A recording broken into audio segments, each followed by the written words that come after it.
வண்டலூர் உயிரியல் பூங்காவில் புதியதாக பிறந்துள்ள நீர் யானை குட்டிகளை பார்வையாளர்கள் ஆர்வத்துடன் கண்டு ரசித்தனர். வண்டலூர் உயிரியல் பூங்காவில் 6 பெண் 2 ஆண் என 8 நீர் யானைகள் உள்ளன. இந்நிலையில் பெண் நீர் யானை ஒன்று அண்மையில் ஒரு குட்டி ஈன்றது. இதன் மூலமாக கடந்த 4 மாதங்களில் 3 பெண் நீர் யானைகள் மொத்தம் 3 குட்டிகள் இருந்திருக்கின்றன. அவற்றை பார்வையாளர்கள் ஆர்வத்துடன் கண்டு ரசித்தனர்.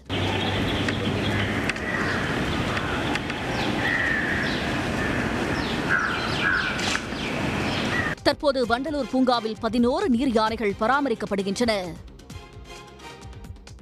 விழுப்புரம் மாவட்டம் எருமனந்தாங்கல் ஏரியில் மீன்பிடி ஃபைபர் படகை கொண்டு இளைஞர்கள் சிலர் ஆபத்தான முறையில் விளையாடும் வீடியோ வெளியாகியுள்ளது.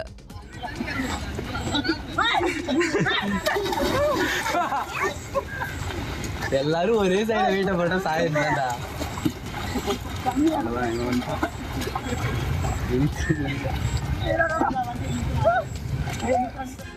தொடர் மழையால் ஏரியில் நீர்வரத்து அதிகரித்துள்ள நிலையில் அசம்பாவிதங்கள் ஏற்படும் முன்பு உரிய நடவடிக்கை எடுக்க சுற்றுவட்டார பகுதி மக்கள் கோரிக்கை விடுத்துள்ளனர்.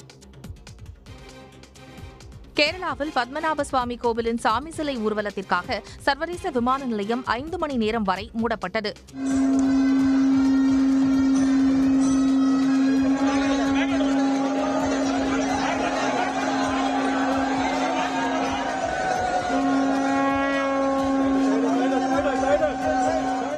கேரளாவில் பிரசித்தி பெற்ற பத்மநாப சுவாமி கோவிலின் சாமி சிலைகள் ஆராட்டு விழா ஊர்வலம் திருவனந்தபுரம் விமான நிலைய ஓடுபாதை வழியாக நடைபெற்றது.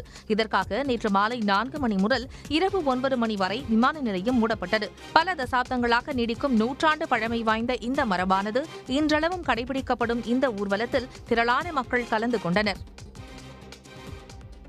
இந்தூர் டெல்லி ரயிலில் தன்னுடைய பர்ஸ் காணாமல் போய்விட்டதாக கூறி பெண்ணொருவர் கண்ணாடியை உடைக்கும் வீடியோ வெளியாகியுள்ளது.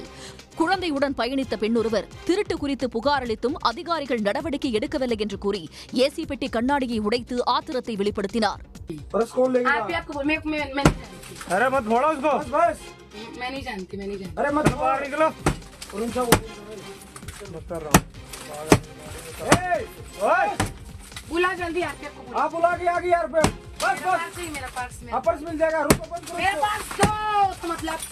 அருகில் குழந்தை இருந்த போதிலும் கையில் காயம் ஏற்பட்டதையும் பொருட்படுத்தாமல் அந்த பெண் கண்ணாடியை உடைத்தது இணையத்தில் பேசுபொருளாகியுள்ளது.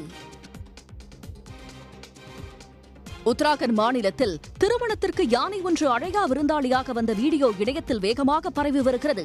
ஹரித்வாரில் ராஜாஜி தேசிய பூங்கா அருகே ஏற்பாடு செய்யப்பட்டிருந்த திருமண நிகழ்ச்சிக்கு நள்ளிரவில் யானை ஒன்று திடீர் என்று வந்தது.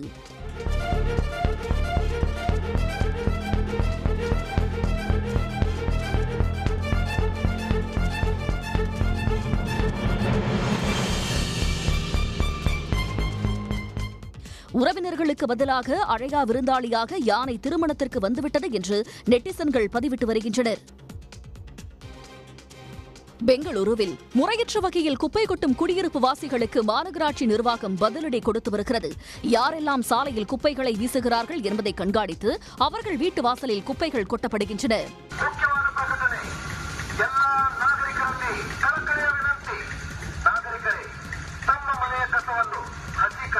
மேலும் சுற்றுப்புறத்தை தூய்மையாக வைத்திருக்க வேண்டும் என்று விழிப்புணர்வை ஏற்படுத்தும் வகையில் அவர்களுக்கு 2000 ரூபாய் அபராதம் விதிக்கப்படுகிறது. உத்தரப்பிரதேசத்தில் ரயில் நிலையத்திற்கு சென்ற மாற்றுத்திறனாளி இளைஞரை தோளில் சுமந்து சென்று ரயிலில் அனுப்பி வைத்த காவலரின் செயலுக்கு பாராட்டுகள் குவிந்து வருகின்றன. ரயிலுக்காக காத்திருந்த மாற்றுத்திறனாளி இளைஞர் ஒருவர் ரயில் வந்தவுடன் படிக்கட்டுகளில் இறங்கிச் சென்று ரயிலில் ஏற முடியாமல் தவித்துக் கொண்டிருந்தார். இதை கவனித்த காவலர் அஸ்வினி குமார் மாற்றுத்திறனாளி இளைஞரை தனது தோளில் சுமந்து சென்று ரயிலில் அனுப்பி வைத்தார்.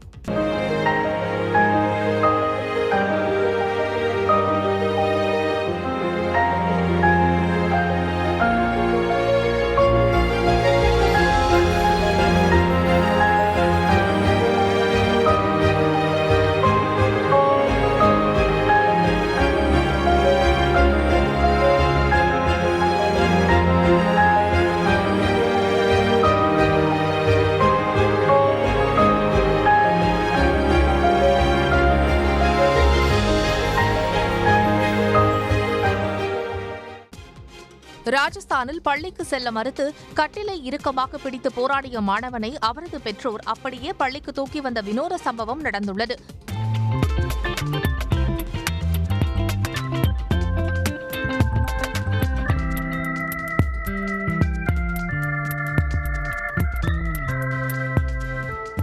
5ஆம் வகுப்பு படிக்கும் சிறுவன் பள்ளிக்கு செல்ல மறுத்து தன் கட்டிலை இறுக்கமாக பிடித்துக் கொண்டு பிடிவாதம் பிடித்தார்.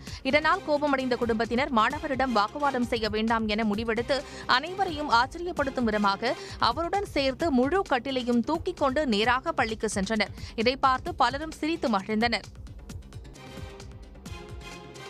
நெல்லையில் விவசாயி ஒருவர் செம்மறி ஆட்டுக்குட்டியுடன் இருசக்கர வாகனம் வாங்க சென்ற வீடியோ இணையத்தில் வேகமாக பரவி வருகிறது. நடுவக்குறிச்சி பகுதியைச் சேர்ந்த முத்துக்குமரன் என்ற விவசாயி இருசக்கர வாகனம் வாங்க வண்ணாரப்பேட்டை அருகே உள்ள ஷோரூமுக்கு சென்றார். அப்போது அவர் தன்னுடைய வீட்டில் பாசமாக வளர்க்கும் ஆட்டுக்குட்டியினையும் உடன் அழைத்து சென்றார்.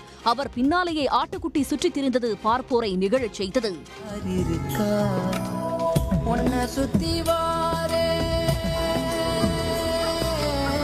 ஒன்ன சுத்தி வாரே முச்சரைக்க நான் கண்ணாளரு சாட போது.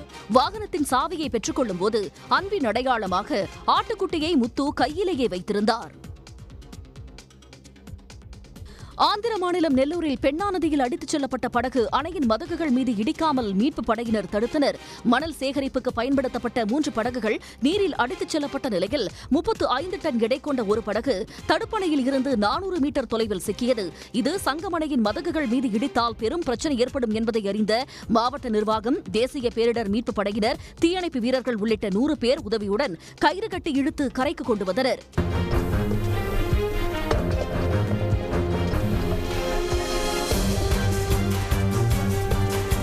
மற்ற 2 படகுகள் ஏற்கனவே கரைக்கு கொண்டுவரப்பட்ட நிலையில் பெரும் அசம்பாவிதம் தவிர்க்கப்பட்டது.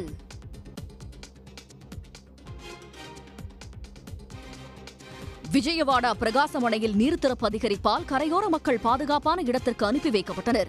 ஆந்திர மாநிலம் கிருஷ்ணா நதியில் ஏற்பட்ட வெள்ளப்பெருக்கால் முன்னதாக விஜயவாடா பிரகாசமணையில் 2.74 லட்சம் கனஅடி நீர் திறக்கப்பட்டது.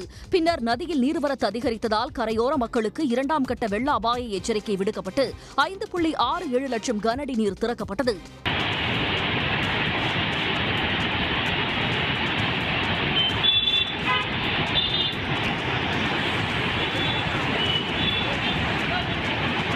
இதையடுத்து தாழ்வான பகுதி மற்றும் நதிக்கரை ஓரத்தில் உள்ளவர்கள் பாதுகாப்பான இடத்திற்கு அனுப்பி வைக்கப்பட்டனர்.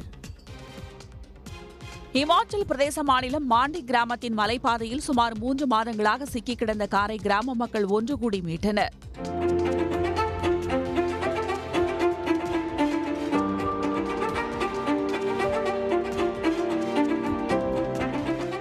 பாறை துண்டிக்கப்பட்ட சரிவில் காரின் சக்கரம் ஏறிச் செல்ல ஏதுவாக மரக்கட்டைகள் கொண்டு தற்காலிக தடுப்புகள் அமைத்து கார் மீட்கப்பட்ட வீடியோ சமூக வலைதளத்தில் பலரின் கவனத்தை ஈர்த்துள்ளது. உடனுக்குடன் செய்திகளை தெரிந்து கொள்ள சன் நியூஸ் பெல் ஐகானை கிளிக் பண்ணுங்க.